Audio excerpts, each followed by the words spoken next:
सुप्रभात दोस्तों, स्वागत है आपका हमारी आज की क्लास में।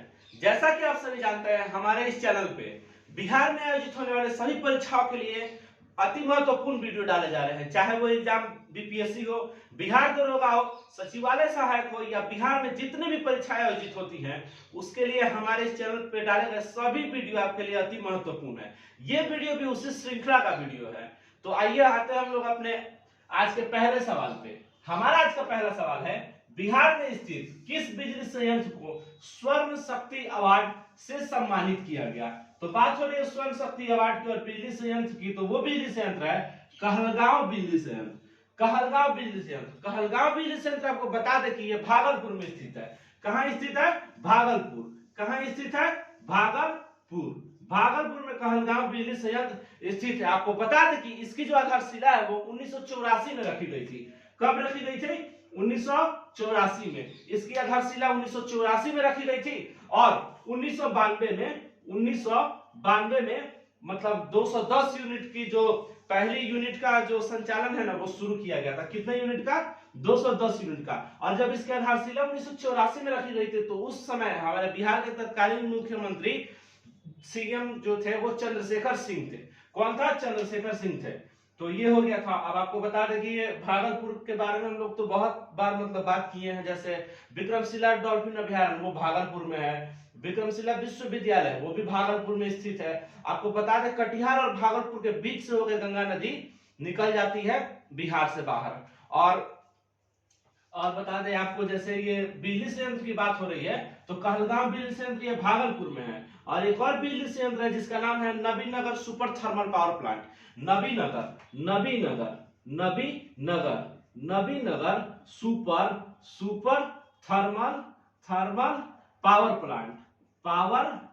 Power plant. Nabinagar super thermal power plant. तो बात हो रही है Nabinagar super thermal power plant की, तो ये बिहार के औरंगाबाद में स्थित है। कहाँ है? औरंगाबाद। कहाँ है? औरंगाबाद।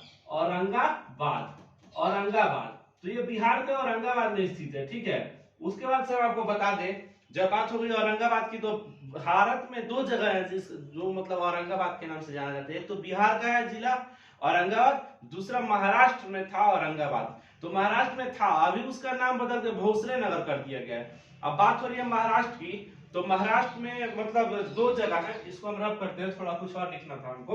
तो महाराष्ट्र में जो वहां का शिवाजी टर्मिनल जो एयरपोर्ट है ना, वो पूर्ण रूप से वो संचालित होता है 100% सौर ऊर्जा से वो संचालित होने वाला देश का पहला पावर प्लांट है। देश का पहला पावर प्लांट है। अब आपको बता दें, जब बात हो रही है बिजली मतलब बिजली संयंत्र की बात हो रही है, तो ऐसे ही जब हमारा देश आजाद हुआ था ना, तो पंचवर्षीय योजना की शुरुआत हुई थी। और जब पंचवर्षीय योजना की शुरुआत हुई तो सेकेंड 5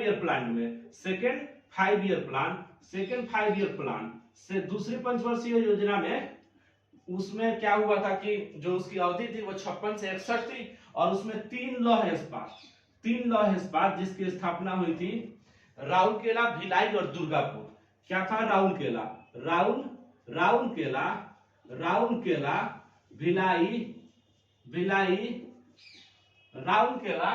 भिलाई और दुर्गापुर। राउरकेला, भिलाई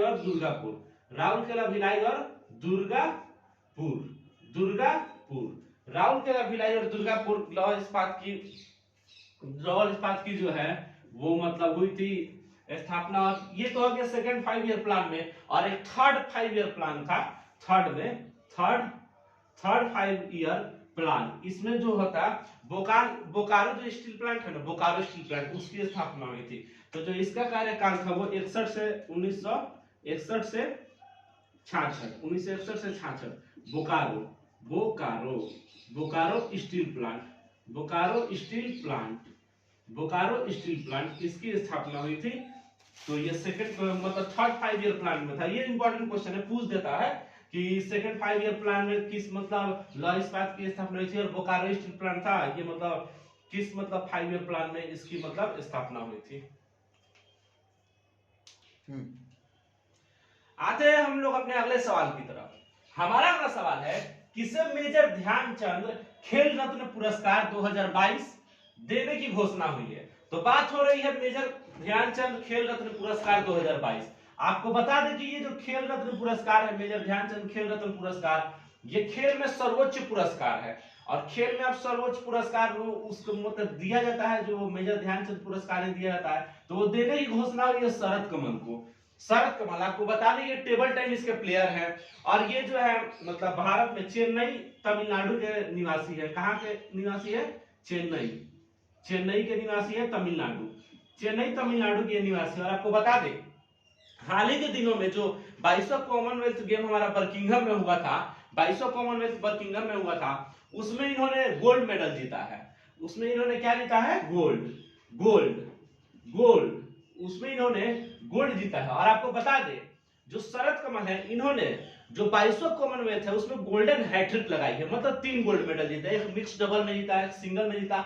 उसी तरह एक और प्रतिस्पर्धा थी जो मिक्स करके ये हुआ था, उसी में इन्होंने गोल्डन हैट्रिक लगाई है। तो इन्होंने क्या किया है? गोल्डन हैट्रिक लगाया है, गोल्डन का हैट्रिक, हैट्रिक, गोल्डन का हैट्रिक लगाया है। तो शरद कमल गोल्डन का। और इनसे एक खास बात और है कि जब बर्किंघम का जो वो हुआ ना कॉमनवेल्थ गेम 2022 जब समाप्त हुआ, तो समापन समारोह में ये ध्वजवाहक थे। ध्वजवाहक 2 आदमी थे, एक थे निखत जरीन और एक थे शरद कमल। तो ध्वजवाहक समापन, समापन, समापन में ध्वजवाहक, समापन में ध्वजवाहक कौन थे? निखत जरीन, निखत जरीन, निखत जरीन, निखत जरीन प्लस शरद कमल, शरद कमल, निखत जरीन प्लस शरद कमल। तो निखत जरीन और शरद कमल ये ध्वजवाहक थे। और निखत जरीन आपको बता दें ये बॉक्सिंग के प्लेयर है, और जो शरद कमल है वो टेबल टेनिस के प्लेयर है। आपको बता दें जब बात हो रही है कॉमनवेल्थ गेम 2022 की, तो उसका शुभांकर पेरी द बुल था। क्या शुभांकर था? Perry, Perry the bull, Perry the bull इसका शुभांकर था। और आपको बता दें कि जो कॉमनवेल्थ गेम है शरद कमल का, उसमें बर्किंघम मतलब जो कॉमनवेल्थ गेम होता है ना, उसमें इनके कुल जो मेडल है वो 7 है। कितने मेडल है? कुल 7 मेडल है, कुल 7 मेडल हो गए हैं इनके। मतलब मतलब मेजर ध्यानचंद खेल रत्न पुरस्कार मिल रहा है, तो इनसे सारी बातें बहुत ही महत्वपूर्ण है, क्योंकि इनको जब दिया जा रहा है तो मतलब इनसे रिलेटेड करके ही मतलब कुछ ना कुछ आपसे एग्जाम में पूछा जाएगा। आते हम लोग अपने अगले सवाल की तरफ। हमारा अगला सवाल है कावेरी दक्षिण वन्य जीव अभयारण्य को किस राज्य का 17वां वन्य जीव अभयारण्य अधिसूचित किया गया? तो वो राज्य है तमिलनाडु, जहां कावेरी दक्षिण वन्य जीव अभयारण्य को राज्य का 17वां वन्य जीव अभयारण्य अधिसूचित किया गया है। और आपको बता दें कि ये जो है ये तमिलनाडु है, तमिलनाडु में ही ये कावेरी दक्षिण वन्य जीव अभयारण्य को वो किया गया। और एक और फैक्ट की बात करें तो हम यूपी का जो रानीपुर है, यूपी का रानीपुर टाइगर रिजर्व, यूपी का रानीपुर, रानीपुर, यूपी का Ranipur tiger, tiger reserve, UP का रानीपुर टाइगर रिजर्व ये देश का 53वां टाइगर रिजर्व बना है। देश का कितना? 53वां। तो देश में भी कितने कुल टाइगर रिजर्व है? 53। तो यूपी का रानीपुर टाइगर रिजर्व ये देश का 53वां टाइगर रिजर्व बना है। और आपको बता दें project tiger, project tiger, project tiger, project, project, project tiger, project tiger, project tiger एक और प्रोजेक्ट है प्रोजेक्ट चीता, प्रोजेक्ट चीता। एक हो गया प्रोजेक्ट टाइगर, एक हो गया प्रोजेक्ट चीता। तो प्रोजेक्ट टाइगर है वो 1973 में आया था, 1973 में। और प्रोजेक्ट चीता जो है ये 2022 में आया है, जब नामीबिया से जो चीता मंगाया गया है, तो उसमें ये प्रोजेक्ट चीता के तहत आया है 2022 में। प्रोजेक्ट जो टाइगर है वो 1973 में आया है। और यूपी का रानीपुर टाइगर रिजर्व देश का 53वां टाइगर रिजर्व बना है। आते हैं हम लोग अपने अगले सवाल की तरफ। हमारा अगला सवाल है भारतीय सेना द्वारा कहां दिल मांगे मोर शॉर्ट फिल्म फेस्टिवल का आयोजन किया गया? तो वो जगह है जम्मू कश्मीर। आपको बता दें जम्मू कश्मीर अभी केंद्र शासित प्रदेश है, और वहीं पे दिल मांगे मोर शॉर्ट फिल्म का आयोजन जो है वो भारतीय सेना के द्वारा किया गया। आपको बताना चाहेंगे हम कि 17 अक्टूबर 1949 में यहाँ धारा 370 लागू किया गया था, धारा 370 लागू किया गया था। और 15 अगस्त 2019 कब? 15 अगस्त 2019 को धारा 370 ये समाप्त किया गया, धारा 370 समाप्त किया गया। और बता दें आपको जो धारा 370 है ये भाग 21 के तहत, भाग 21 में इसका वर्णन है धारा 370 का। बात करें जम्मू कश्मीर की, तो जम्मू कश्मीर में जो केसर होता है ना, केसर का उत्पादन सर्वाधिक होता है। और बीपीएससी में ये क्वेश्चन कुल 3 बार पूछा गया और ये अति महत्वपूर्ण क्वेश्चन है बीपीएससी के दृष्टिकोण से। आते हैं हम लोग अपने अगले सवाल की तरफ। हमारा अगला सवाल है, कौन देश नो मनी फॉर टेरर सम्मेलन की मेजबानी कर रहा है? तो नो मनी फॉर टेरर सम्मेलन की मेजबानी करने वाला देश भारत है। नो मनी फॉर टेरर सम्मेलन की मेजबानी करने वाला देश भारत है। इसको आपको बता दे, इसको शॉर्ट फॉर्म में लिखते हैं NMFT, no money for terror. और आपको बता दें इसमें कुल 75 देश भाग लेंगे, 75 देश भाग लेंगे और अंतरराष्ट्रीय जो संगठन है उसके प्रतिनिधि इसमें हिस्सा लेने भारत आएंगे। आते हम लोग अपने अगले सवाल की तरफ। हमारा अगला सवाल है, भारत और फ्रांस के बीच गरुड़ संयुक्त वायुसेना अभ्यास का आयोजन कहां हुआ है? तो बात हो रही है गरुड़ संयुक्त वायुसेना का आयोजन जो हुआ है वो राजस्थान के जोधपुर जो वायुसेना का बेस है वहीं पे हुआ है। तो अब बात करते हैं गरुड़ की, तो ये जो गरुड़ है ये भारत और फ्रांस के बीच जो वायुसेना का अभ्यास होता है। और ये बता दें जो गरुड़ है ये 7वां संस्करण है, मतलब ये 7वीं बार हुआ है भारत और फ्रांस के बीच में। तो ये इसका 7वां संस्करण है। और हाल ही के दिनों में एक और जो ये सैन्य अभ्यास है वो हुआ है, उसका नाम है वायु वज्र प्रहार, वज्र प्रहार, वज्र प्रहार, वज्र प्रहार। तो जो वज्र प्रहार हुआ है वो भारत और अमेरिका के बीच में हुआ है। किसके बीच में हुआ है? भारत और अमेरिका के बीच में। भारत और अमेरिका, भारत और अमेरिका, भारत और अमेरिका के बीच में ये वज्र प्रहार हुआ है। और आपको बता दें जो वज्र प्रहार है वो उसका 13वां संस्करण है। कितना संस्करण था? 13वां संस्करण था। और ये हुआ कहां है? तो हिमाचल प्रदेश में हुआ है। तो हिमाचल प्रदेश में हुआ है। ये संयुक्त सैन्य अभ्यास है भारत और अमेरिका के बीच में वज्र प्रहार 13वां संस्करण था। और गरुड़ का 7वां संस्करण था जो राजस्थान जोधपुर में हुआ है। आते हम लोग अपने अगले सवाल की तरफ। हमारा अगला सवाल है, वाराणसी और किसके बीच दुनिया की सबसे लंबी क्रूज सेवा शुरू की जाएगी? तो ये बात हो रही है क्रूज सेवा की, वो भी दुनिया की सबसे लंबी। तो जो दुनिया की सबसे लंबी क्रूज सेवा है वो वाराणसी और डिब्रूगढ़ जो असम में स्थित है उसी के बीच शुरू की जाएगी। आपको बता दें जो ये क्रूज सेवा है ये जनवरी